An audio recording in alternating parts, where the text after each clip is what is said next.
In effect, the federal government's long mobilization of the war on crime promoted a particular type of social control, one that signals that the targeted arrest of racially marginalized Americans and the subsequent creation of new industries to support this regime of control are among the central characteristics of domestic policy in the late 20th century.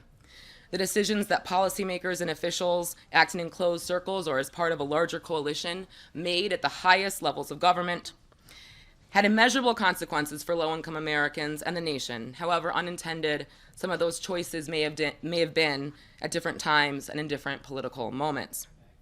Ultimately, however, the bipartisan consensus of policymakers fixated on the policing of urban space and eventually removing generations of young men and women of color from their communities to live inside prisons.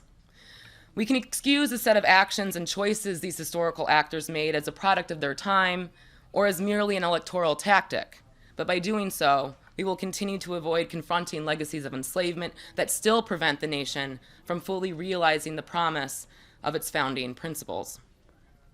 Until recently, the devastating outcomes of the war on crime have gone relatively unnoticed.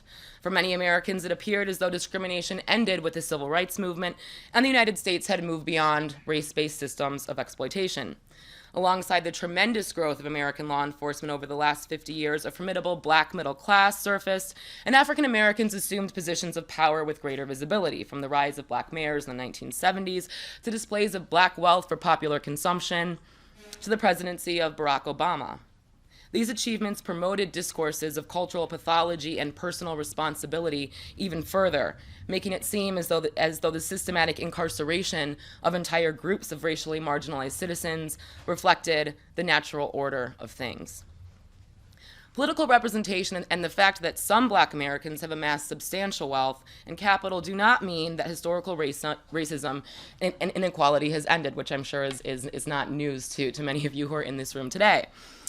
African Americans grew more affluent after 1965. By the end of the 20th century, the net financial assets of the highest fifth of black American households were $7,448, only $448 above that of the lowest fifth of white American households. And the black middle class has always been concentrated in the public sphere and social services, where mobility is tied to the extent of state spending on domestic programs. In celebrating the racial inclusion championed by African American activists and their allies in classrooms across the nation during Black History Month every year, the fact that many of the critical reforms of the post-war period have been negated by national crime control priorities remains unrecognized. For instance, 9 years after the passage of the Voting Rights Act, the dawn of mass incarceration, the Supreme Court ruled it constitutional to deny convicted felons the right to vote. States have consistently removed convicts from voter rolls ever since the court's 1974 Richardson v. Ramirez decision. And today, nearly 6 million Americans, most of whom have already served their sentences, are deprived of the franchise. As a result of the racial disparities in American policing and criminal justice practices, an estimated 1 out of 13 African Americans will not vote in the 2016 election due to a prior conviction. Because of this felon disenfranchisement and the set of punitive policies behind it, a key civil rights gain of the 1960s has come undone. I can go on and on. To make an already questionable situation worse, the U.S. Census mainly counts people who are incarcerated in state and federal prisons as residents of the county where they are serving time. And census counts in turn determine representation. So although rural areas are home to the minority of the U.S. population, they are home to the majority of prisons.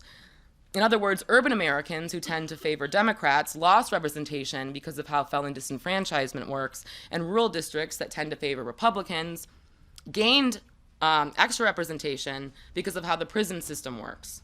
Meanwhile, as mobility remains stagnant, public schools in many urban neighborhoods are more segregated today than they were before the civil rights movement.